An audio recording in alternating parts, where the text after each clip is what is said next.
Hi YouTube, my name is Samira. I'm coming today to share with you my Jesus dream.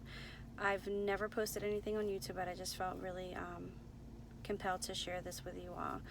So 4 months ago in a day, so February 20th, 2019, I had a dream.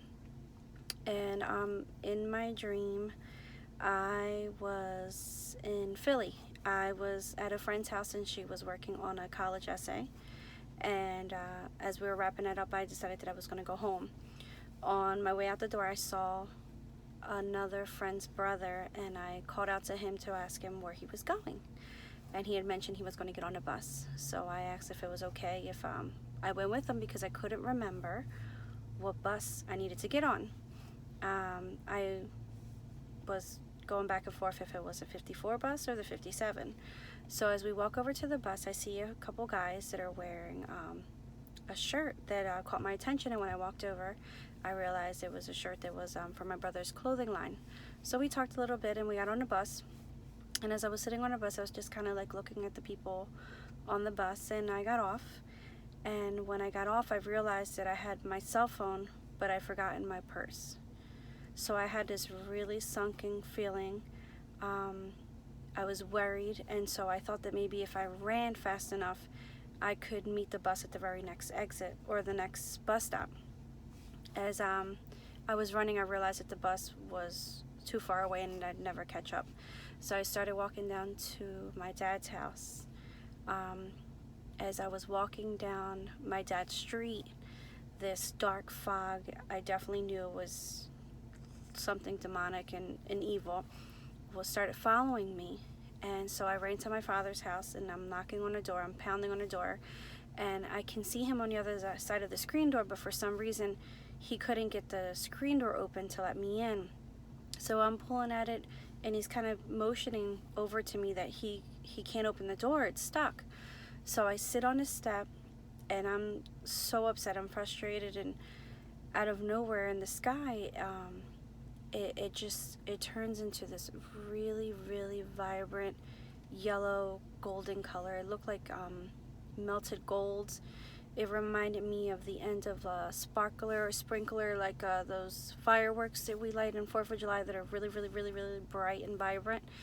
And so as I'm looking up at the sky, Jesus' face appears.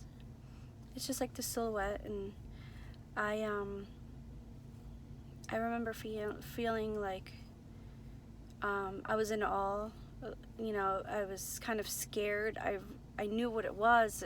So in the sky, Jesus appears, and the sky is this vibrant gold color, and there's music playing in the background, but it's not like trumpets. It was just kind of like just worship music. And so in the sky, I'm seeing a lot of symbolism and things that at the moment I couldn't really make sense of. But as all this is going on, I realized that I'm now naked. I went to pick up my phone to try to call my dad, and I realized what was going on in the sky was also transmitting on my cell phone. So at that point, I was kind of feeling scared and a little overwhelmed. I just wanted to see if my dad was still witnessing what I was witnessing. And as everything was transmitting in the sky and all this information was being downloaded onto me, all I kept saying was, okay, okay. I was just so fixed on the sky and everything that was being displayed onto me. And then my husband exhaled, and he woke me up from the dream. And I remember, confirming to him that Jesus was real, that God was real, that there was more to life. And so as I was recapping to my husband what had happened, I've always had dreams. I've never written them down, and I was always encouraged to. And so I wrote down my dream that night, and it was 4:44 when I wrote down the dream. And I remember telling my husband, like, I'm afraid to go to sleep. Like, I don't know if I'm going to die. I don't know if I've done enough, and have I read enough? I grew up Catholic, and I would really just go to church, Easter Sunday, and Christmas Day. So it really made me reevaluate my life, and I had read the Bible from beginning to end because I just wanted to really learn it for myself.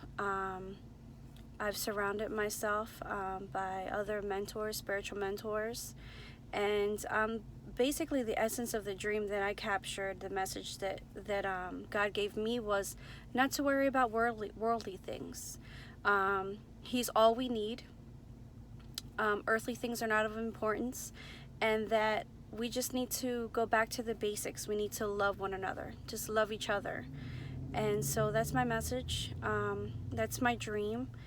I hope that this message blessed you, and I hope to share more of my dreams with you as well. Take care.